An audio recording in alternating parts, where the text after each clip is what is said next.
एक दिन की बात है, बाबू ने घंटे भर मेहनत करके अपनी धोती चुन कर रखी। उन्हें शाम को घूमने जाना था। मैंने मौका पाकर उसे खोलकर सीधा करके रख दिया। शाम को आकर धोती की हालत देखते ही वो बेचारे तकदीर ठोक कर बैठ गए। मैं फूला नहीं समाया। मुझे बहुत आनंद हुआ था। ये तो कुछ भी नहीं, जगन्नाथ बाबू का ऑफिस जाने का समय हो गया था। जल्दी जल्दी खा पी कर अच्छी तरह से वो ऑफिस पहुंचना चाहते थे। मैंने ठीक मौके से उनकी अचकन के बटन काट कर फेंक दिए थे और स्कूल जाने से पहले मैं जरा झांक कर देखने गया। बेचारे चिल्लाकर रोने की तैयारी कर रहे थे। मैं खुशी से रास्ते भर हंसता रहा। शाम को ऑफिस से लौटकर जगन्नाथ बाबू बोले थे, मेरे बटन कमबख्त गदाधर ने चुरा कर बेच डाले हैं, निकाल दो नालायक को।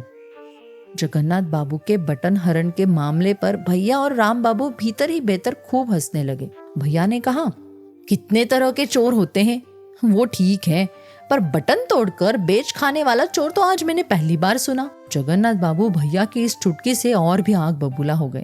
बोले, नालायक ने सवेरे नहीं लिए, शाम को नहीं लिए, रात को नहीं लिए, ठीक ऑफिस जाते वक्त ही चुराना था। बदमाशी तो देखो इनकी, दुर्गति की हद कर दी है। उन्हें एक काला फटा कुर्ता पहनकर ऑफिस जाना पड़ा था। सब हंस पड़े। जगन्नाथ बाबू को भी हंसना पड़ा, पर मैं नहीं हंस सका। मुझे डर हो गया कि गदाधर को सचमुच ना निकाल दे। वो बेचारा बिल्कुल निर्दोष है, निर्बोध है, शायद कुछ कहेगा भी नहीं, चुपचाप सारा कसूर अपने ऊपर ले लेगा। अब क्या किया जाए? मंझले भैया शायद समझ गए थे कि बटन किसने लिए हैं। गरीब गदाधर पर कोई जुल्म नहीं किया गया, पर मैंने भी उस दिन से प्रतिज्ञा कर ली थी कि अब ऐसा कोई भी काम मैं नहीं करूंगा कि मेरे बदले किसी और दूसरे पर कोई आफत आ जाए।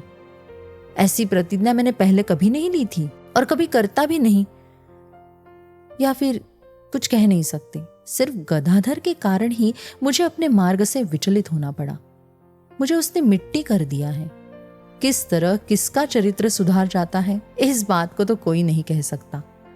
पंडित जी, बाबा और भी कितने ही महाशयों के लाख कोशिश करने पर भी मैं किसी बात की प्रतिज्ञा मैंने कभी नहीं ली थी और शायद कभी करता भी नहीं। पर गदाधर महाराज का चेहरा देखकर उस बात की प्रतिज्ञा कर बैठा। उसके बाद इतने दिन बीत गए। इस बीच कभी मेरी प्रतिज्ञा भंग हुई या नहीं, ये मैं नहीं कह सकता, मगर इतना जरूर है कि मैंने कभी जानबूझकर प्रतिज्ञा भंग नहीं की।